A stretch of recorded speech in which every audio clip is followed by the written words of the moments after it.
अस्सलामुअलैकुम my dear students, उम्मीद करता हूँ आप सब खैरियत से होंगे, खुशपास होंगे। आप देख रहे हैं उस्मान ऑनलाइन टीचर। अच्छा। बहुत सारे स्टूडेंट्स ने रिक्वेस्ट की कि सर चैप्टर नंबर 5 स्टार्ट करें, तो आज हम चैप्टर नंबर 5 स्टार्ट करेंगे जिसका नाम है इंडेक्स नंबर। ये बड़ी अच्छी बात कही आप।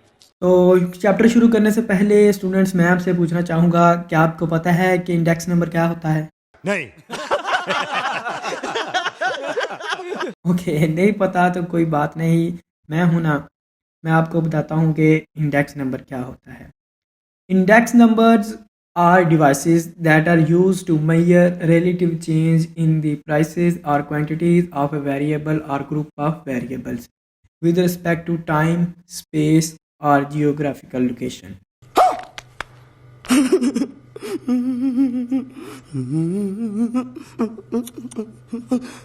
लगता है आपको समझ नहीं आई। नहीं। चलो कोई बात नहीं, नहीं समझ आई तो फिर क्या हुआ, मैं आपको सिंपल अल्फाज में बताता हूँ कि व्हाट इज इंडेक्स नंबर। अरे कहना क्या चाहते हो? इंडेक्स नंबर एक स्टैट का टूल है, समझ लें। इसकी मदद से हम क्या करते हैं, हम चेंज देखते हैं। किस में चेंज देखते हैं? प्राइस में और क्वांटिटी में। प्राइस मतलब कीमत जो अशिया की होती है, और क्वांटिटी मतलब उनकी वो मेजरमेंट कितना है, 1 किलो है फॉर एग्जांपल, 1 लीटर है, 1 मन है, कितने केजी है, ये इसकी क्वांटिटी होगी। विद रिस्पेक्ट टू टाइम और स्पेस का मतलब है कि ये हम जो चेंज फाइंड करते हैं ना कीमतों में, अशिया की कीमतों में और उनकी क्वांटिटी में, हम देखते हैं कितना फ़र्क आया है, इस साल से लेकर इस साल तक कितना फ़र्क आया है। जैसे जो हमारा मुल्क में पेट्रोल है, इसकी कीमत 2016 में ये 60-70 रुपये थी और आज देख लें 200 से भी ऊपर है। तो ये चेंज है ना कीमत में। तो ये चेंज किस सन से लेकर किस सन तक है, कितना है, ये हम टाइम इसे कहेंगे कि इतने टाइम में इतना चेंज आया है कीमतों में। और स्पेस कहेंगे लोकेशन, जियोग्राफिकल लोकेशन, के क्या पाकिस्तान में इतना चेंज आया है और अमेरिका में इतना चेंज आया। या हम ऐसे कह सकते हैं कि पाकिस्तान में इस वक्त तेल की कीमत ये है और पाकिस्तान की बनिस्बत इस वक्त सऊदी अरेबिया में तेल की कीमत ये है। वो कीमत वेरी कर रही है किस हिसाब से? ग्राफिकल लोकेशन के हिसाब से। तो इसे कहते हैं इंडेक्स नंबर। जो हम फाइंड करते हैं इंडेक्स नंबर की मदद से, चेंज फाइंड करते हैं, रिलेटिव चेंज। किस में? दो चीज़ों में, एक क्वांटिटी में और एक कीमत में। दो चीज़ों का फाइंड करते हैं, दो चीज़ों के लिहाज से। एक तो टाइम के लिहाज से कि पहले कितने की थी, अब कितनी थी, और एक जगह के लिहाज से कि किस जगह ये इसकी कीमत क्या है और अब किस जगह इसकी कीमत क्या है। तो अब उम्मीद है आपको ये समझ आ गया होगा।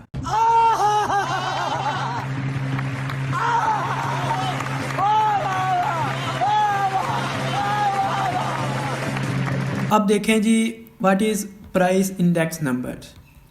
If the index numbers are constructed to measure relative change in the price of variable, then it is called the price index number। वही बात कह रहा है कि अगर हम चेंज देखेंगे ना प्राइसेस में सिर्फ प्राइसेस में चेंज हम फाइंड करेंगे तो उसे कहेंगे हम प्राइस इंडेक्स नंबर्स। बस इतनी सी कहानी है। आप इस वक्त आपने ऐसे वीडियो प्ले की हुई है, आपको यकीनन ऐसे वीडियो चल रही होगी उस्मान ऑनलाइन टीचर की। तो आपने क्या करना है, आपने इस पर क्लिक करना है, इस उस्मान ऑनलाइन टीचर जो लिखा हुआ है ना, इस पर क्लिक करें और ये प्लेलिस्ट बनी हुई है। इस प्लेलिस्ट में आपने जाना है। इस प्लेलिस्ट में आपको स्टैट की चैप्टर नंबर 2 की डेफिनेशन और उसके बाद स्टैट का चैप्टर नंबर 4, 7 प्रोबेबिलिटी, ये सारी प्ले लिस्ट बनी हुई है जी। चैप्टर नंबर 3 है, तो इधर आपको अब चैप्टर नंबर 5 की भी प्ले लिस्ट मिल जाएगी। आप अभी जाके चेक करें, आपको वो वहाँ दिख रही होगी। तो वहाँ से आपने उसको ना ऐड कर लेना है अपने पास, तो वो आपके पास सेव हो जाएगी। ऐड कैसे करना है? फॉर एग्जांपल ये प्ले लिस्ट है एक चैप्टर नंबर 7 की, इसको मैंने अगर प्ले किया है तो मेरे पास, मैंने इसको सेव करना है तो ये सेव लिखा हुआ है, इसमें मैं क्लिक कर दूंगा तो ये मेरे जहाँ पे डाउनलोड होती है ना फाइल्स, वहाँ जाके ये सेव हो जाएगी। ठीक है, ऐसे मैं इसे सेव कर दूंगा। मुझे वो कह रहा है कि आपने अगर सेव करनी है तो साइन इन करें, क्योंकि मैंने इधर कोई अकाउंट नहीं लगाया, लेकिन आपके पास ये सेव हो जाएगी और जहाँ पे आपके डाउनलोड्स वीडियो जाती है ना यूट्यूब की, उसके नीचे आपके पास ये हमेशा अवेलेबल रहेगी। आप जब इसे चाहें वहाँ से फिर प्ले कर सकते हैं, आपको सर्च करने की भी ज़रूरत नहीं। कोई भी न्यू वीडियो आएगी इसके अंदर ही आएगी जो आप प्ले लिस्ट उधर रखेंगे। और एक और नेक काम आप कर सकते हैं, ये जो आपको ब्लैक बटन नज़र आ रहा है, आपको ये ग्रीन नज़र आ रहा सॉरी रेड नज़र आ रहा होगा, आप इस पे क्लिक कर सकते हैं। इसमें उंगली में दर्द कोई नहीं होता, मैंने चेक किया है। ये देखें, ऐसे करें ना, कोई नहीं दर्द होता। इसको ऐसे लाइक भी कर सकते हैं। तो चलिए अब हम आगे बढ़ते हैं, क्वेश्चन सॉल्व करते हैं। तो अब बिना मज़ीद वक्त ज़ाया किए हम थोड़ा पढ़ भी लेते हैं, बहुत मौज मस्ती कर ली। एक्सरसाइज देखते हैं जी। एक्सरसाइज का पहला क्वेश्चन है, find price relative for the data given below using 1992 as base year. And दूसरा इसकी जो है जी, average of last 3 year as base. अब बेस क्या है, ये बार बार कह रहा है। हमने क्या निकालना है, प्राइस रिलेटिव्स। प्राइस रिलेटिव्स का मतलब है कि प्राइस में चेंज बताएं कितना आया है किस ईयर से लेकर किस ईयर तक। हमें उसने जो गिवन दी हैं चीज़ें, वो एक ईयर्स दिए हैं, साल दिए हैं 1992 से 200 तक, यानी 1992 से लेकर 2000 तक। और प्राइसेस बता दी हैं कि इसमें 12.5 प्राइस थी और अब 35 हो गई है, महंगाई हो गई है। तो हमने चेंज फाइंड करना है, कितना चेंज आया है। पहला क्वेश्चन है, using 1992 as a base year, कि आपने ना जो चेंज फाइंड करना है ना, वो 1992 के हिसाब से करना है, उसे बेस रखना है। अब बेस क्या होता है वो मैं आपको बताता हूँ, कि जिसके हिसाब से हमने निकालना है उसे बेस ईयर कहते हैं। उसको डिनोट हम करेंगे P0 से। P0 से क्या मुराद है, P0 का मतलब है बेस ईयर। जब भी P0 देखना है आपने समझ आना है ये बेस ईयर है, एक बेस ईयर सेलेक्ट करना होता है सब में से। और PN का क्या मतलब है, PN का मतलब है करंट ईयर। करंट ईयर से मुराद मौजूदा साल जो चल रहा है, ठीक है। बेस ईयर और करंट ईयर दो चीज़ें हैं और इनको हमने ज़रब दे देनी है 100 के साथ। तो हम पहले क्वेश्चन में गौर करें, उसने कहा था कि 1992 को एज बेस ईयर आप माने और क्या निकालें, प्राइस रिलेटिव। प्राइस रिलेटिव निकालने का फार्मूला ये लिखा हुआ है कि प्राइस रिलेटिव्स बराबर हैं PN और PQ मल्टीप्लाई बाई 100। अब हमको पता है कि PN है करंट ईयर और P0 है बेस ईयर, तो हम निकाल देते हैं जी। बेस ईयर हमने ये रखना था 1999, इसमें हम प्राइस को रखेंगे, साल नहीं लिख देना, प्राइस लिखनी है उसमें, क्योंकि प्राइस रिलेटिव निकालने लगे हैं ना। तो PN की जगह जो करंट ईयर है उसकी प्राइस और P0 की जगह क्या लिखनी है, बेस ईयर की प्राइस लिखनी है। प्राइस रिलेटिव निकालने लगे हैं, चेंज निकालने लगे हैं, कितना चेंज आया है। तो ये इस फार्मूले के हिसाब से देखें ना, PN 1992 में जो बेस ईयर था वो 1992 ही है, तो इसकी प्राइस रिलेटिव 12.5 है, वो नीचे रख दी P0 की जगह। और हम 1992 का 1992 के हिसाब से ही निकालने लगे हैं, तो करंट ईयर भी तब वही था और बेस ईयर भी वही है। तो ऊपर भी 12.5 नीचे भी 12.5 दे, ये दोनों कट गए और इसको 100 के साथ ज़रब दे दी, तो ये 1 आ जाएगा और 100 ही आ गया। तो इसका 100 का मतलब ये है कि 1992 में जो चीज़ 100 थी ना, वो 100 की ही है, उसमें कोई फ़र्क नहीं आया। जो चीज़ 100 रुपये की थी वो 100 रुपये की ही है, ठीक है। अब देखते हैं दूसरा ईयर 1993। अब 1993 जो PN हो जाएगा इधर ये करंट ईयर हो जाएगा, और हमें पता है कि 92 ही हमने बेस ईयर रखना है हर दफ़ा, क्योंकि उसने पहली जुज़ में हमें कहा है कि 92 ही बेस ईयर रखें आप। तो करंट ईयर चेंज होता रहेगा, PN बेस ईयर वही रहेगा। इस बार 15.0 ओवर ये ही रहेगा। तो इनको डिवाइड करके 100 के साथ मल्टीप्लाई करेंगे ना, तो 120 आ जाएगा। अब इस 120 का प्राइस रिलेटिव का मतलब ये है कि जो चीज़ 1992 में 100 रुपये की थी ना, वो अब 1993 में कितने की हो गई है, 120 रुपये की हो गई है। 20 रुपये का फ़र्क आ गया, जो 100 रुपये की थी वो 120 रुपये की हो गई है। तो अब 1994 का निकालें अगर, तो इसमें 17 है करंट ईयर और नीचे 12.5 है, यानी 1992 का ही हमने रख दिया। डिवाइड करके मल्टीप्लाई करेंगे तो 136 आ गया। इसका मतलब ये है कि जो चीज़ 1992 में 100 रुपये की थी ना, वो 1994 में कितने की हो गई थी? 136 की, 136। इसी तरह 95 का निकाला, इसका करंट ईयर 20 है तो ऊपर 20 डिवाइड करके 160 आ जाएगा। 1996 में क्या आया? 200 आ गया। 1997 में 180 आ गया।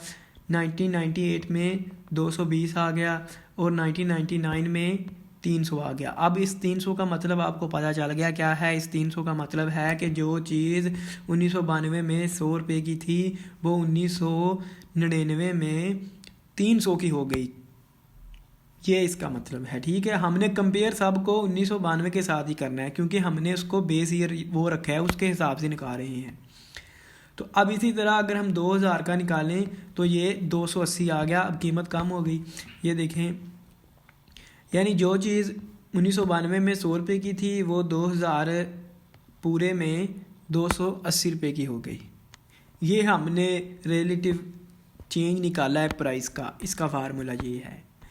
अब दूसरा क्वेश्चन देखें, दूसरी जूस देखें पहले क्वेश्चन की।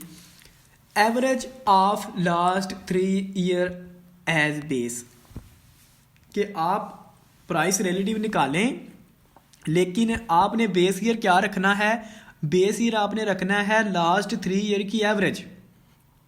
एवरेज से मुराद अर्थमेटिक मीन, जो हम फर्स्ट ईयर में, जो हम तीसरे चैप्टर में करते रहे हैं। एवरेज कैसे निकालते थे? एवरेज वो कहता है लास्ट 3 ईयर की निकालनी है। इसका मतलब है कि इन तीनों की निकालनी है आपने, इस साल की, इसकी और इसकी। एवरेज ऐसे ही निकालेंगे, इन तीनों को जमा करेंगे और 3 पे डिवाइड कर देंगे। जितने भी हों उन सबको जमा करें और जितनी उनकी तादाद हो उतने पे डिवाइड कर दें। तो इनको जमा करके 3 पे डिवाइड करते हैं, एवरेज निकल आएगी। जो भी आएगा उसको बेस ईयर रख लेंगे। ये इसका मतलब है कि एवरेज रखें लास्ट ऑफ 3 ईयर की, इसको बेस रखें आप। अब ये देखें, उसने नीचे निकाला हुआ है एवरेज ऑफ 3 ईयर, इसकी 1998 की, यही बनते ना आखिरी 3, ये लिख ली, और 1999 की भी और 2000 की भी। तीनों को जमा किया और 3 पे डिवाइड किया। तीनों को जमा करने से क्या आ गया? 100 आ गया। 100 को 3 से डिवाइड किया, हम सब जानते हैं 33.33 आ जाएगा।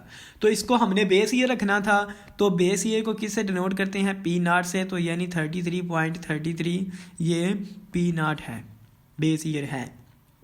तो दूसरे क्वेश्चन में जो P0 है वो 33.33 है base year.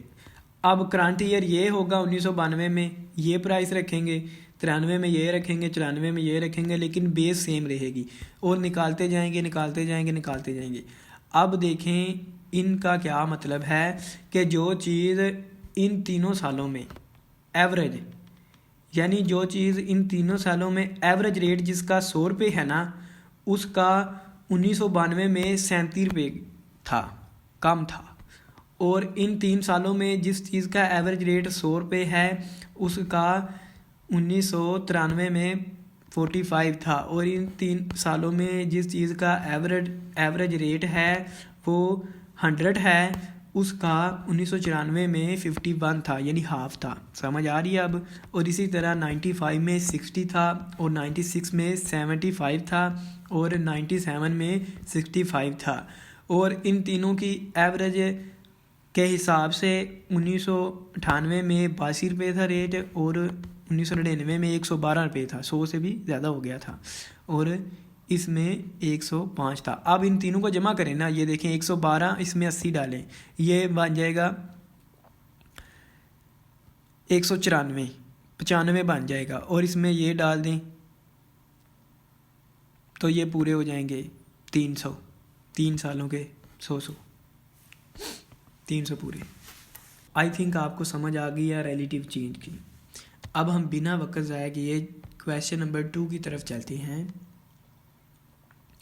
Find the index number of prices from the following data using the average of last 5 year as base. इस दफ़ा कह रहा है कि आपने एवरेज 5 सालों की, आखिरी 5 सालों की एवरेज लेनी है और उसको बेस ईयर रख लेना है। तो हम जानते हैं ये हमें ईयर दिए गए हैं, ये प्राइसेस दी गई हैं। ईयर 1 2 3 4 5, यानी ये आखिर वाले 5, इन पाँचों को जमा करेंगे और ये 5 हैं, 5 पे डिवाइड कर देंगे तो इनकी एवरेज आ जाएगी, उसको बेस ईयर रख लेंगे। यानी इसको जमा करते हैं, ये नीचे जमा किया, आखिर वाले पाँचों को जमा किया, 5 पे डिवाइड कर दिया, एवरेज ऑफ लास्ट 5 ईयर ये 68.9 बना था, 5 पे डिवाइड करके 13.78 बन गया। इसको हमने बेस रखना था, बेस ईयर हमको पता है कि हम P0 से डिनोट करते हैं इसको, तो इसलिए हमने P0 के बराबर लिख दिया 13.78। इसको बेस ईयर रखना है। अब बेस ईयर रखते जाते हैं। इसका जो करंट ईयर है 1975 का, वो प्राइस थी 10.75 और बेस हमने अभी निकाली है वो 13.78 आया था। ये डिवाइड किया तो अब इसका मतलब आपको समझ आ ही गया होगा कि इसका क्या मतलब है। ये जो प्राइस आई है इसका मतलब है जो चीज़ आखिरी 5 सालों में तकरीबन 100 रुपये की सेल हो रही है ना, वो 1975 में तकरीबन 78 रुपये की थी। इसी तरह अब ये सारी वैल्यूज़ आप फाइंड कर लेंगे। इसका क्या मतलब है कि जो चीज़ आखिरी 5 सालों में 100 रुपये की बिक रही है ना, वो 1978 में भी 100 की ही थी। आखिरी 5 साल कौन से बनते हैं? 1 2 3 4 5, हाँ जी। जो चीज़ इन 5 सालों में 100 रुपये की सेल हो रही है ना, वो इनसे पीछे वाले साल में, इसमें 1980 में तकरीबन वो 115 रुपये की थी, यानी रेट थोड़ा ज़्यादा था, और इसमें 103 रुपये की थी। और जो चीज़ इन 5 सालों में एवरेज उसमें फ़र्क हो सकता है एवरेज में, ठीक है। 5 सालों में एवरेज 100 रुपये की सेल हो रही है ना, वो 1981 में 121 रुपये की थी और 1985 में 78 रुपये की रह गई है। तो ये एवरेज निकाली है कि एवरेज इन 5 सालों में जो 100 रुपये की बिकती रही है ना, वो चेंज होती रही है ईयर टू ईयर भी, लेकिन वो चेंज कितना हुआ है वो आपके सामने लिखा हुआ है। तो ये था जी प्राइस रिलेटिव ऐसे निकालते हैं। ये वो सिंपल सवाल थे दोनों। तो आज का सेशन हम यहीं ख़त्म करते हैं, वीडियो काफ़ी लंबी हो जाएगी, आगे मैं पढ़ाऊँगा अगर, तो यहाँ पे ब्रेक लगाते हैं और मिलेंगे हम नेक्स्ट क्वेश्चन में। क्वेश्चन नंबर 3 से हम स्टार्ट करेंगे और उसमें आपको और डिटेल में मैं पढ़ाऊँगा। आपने टेंशन नहीं लेनी, बिल्कुल ही आपको रेगुलर वीडियोस मिलती रहेंगी और आपने कमेंट करके ज़रूर बताना है कि ये आपको वीडियो कैसी लगी है, मज़ा आया है पढ़ने का या नहीं। मैंने नोट किया कि स्टूडेंट पहले बोर होते रहते थे, इसलिए मैंने थोड़ा मस्ती मजाक भी, पढ़ते तो सारी उम्र ही रहते हैं ना, तो हंसते खेलते कूदते पढ़ना चाहिए, इसलिए शुगर भी लगाएंगे, पढ़ेंगे भी। और कोई क्वेश्चन है तो आप नीचे कमेंट में पूछ सकते हैं, इंशाल्लाह आपको ज़रूर अप्लाई किया जाएगा। और जाते जाते आपको ये रेड सा बटन दिख रहा है ना, इस पर हाथ लगाएं, मैं गारंटी देता हूँ आपको करंट नहीं पड़ेगी, मार नहीं जाएंगी, ठीक है। इंशाल्लाह आपको कुछ नहीं होगा। नेक्स्ट वीडियो में मिलेंगे। इस लाल बटन को सब्सक्राइब करके आप बेल का आइकन दबा दें, जब ही अगला क्वेश्चन अपलोड होगा आपके मोबाइल की घंटी बज जाएगी। पढ़ लें जनाब, पढ़ लें जनाब, वक्त है, पेपर नहीं आए अभी। तो खुदा हाफिज़, अपना ख्याल रखिएगा, दुआओं में याद रखिएगा। अल्लाह हाफिज़।